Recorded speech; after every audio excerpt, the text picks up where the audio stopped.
Hey guys, here's a short track guide in the street stock at Langley Speedway. Before we get to the hot lap, I'm going to show you the setup that we're using. We're using the fixed Langley setup. That's with a 4.78 gear ratio, and we are actually using a 10-to-1 steering ratio. However, a 10-to-1 or 12-to-1 are both good here. I'm going to show you the onboard lap in full speed first, and then I'm going to analyze the lap in slow motion. Enjoy.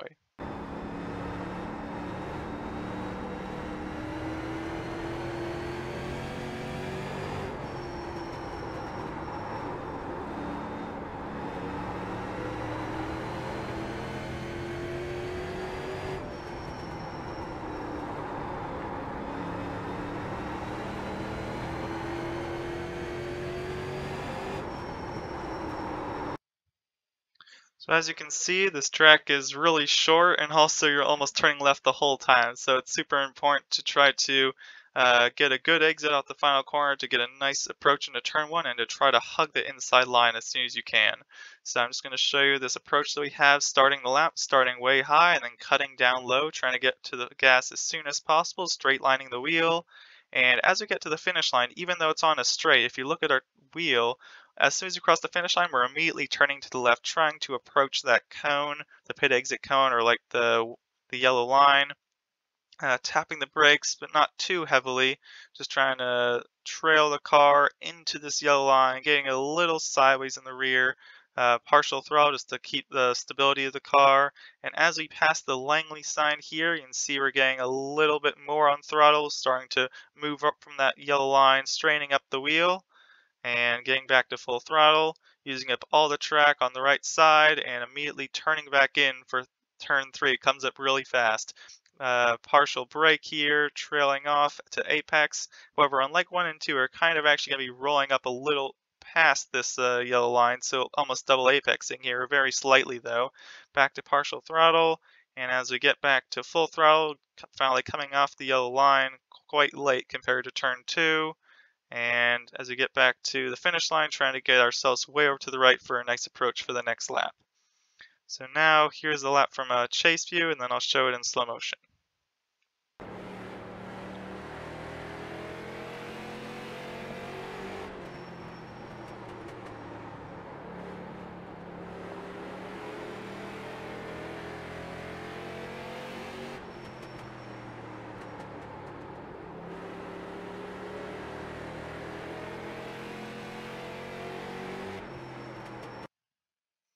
So the really challenging part isn't actually to get down to this apron here, but really to manage the speed, because while you're able to stay right on this yellow line early, you can really slide up quite high in the middle of the corner. So the goal here is really to try to stay in between this yellow line, as it does seem like a double apex in the way that it seems to tighten in the middle and then like unwind on exit.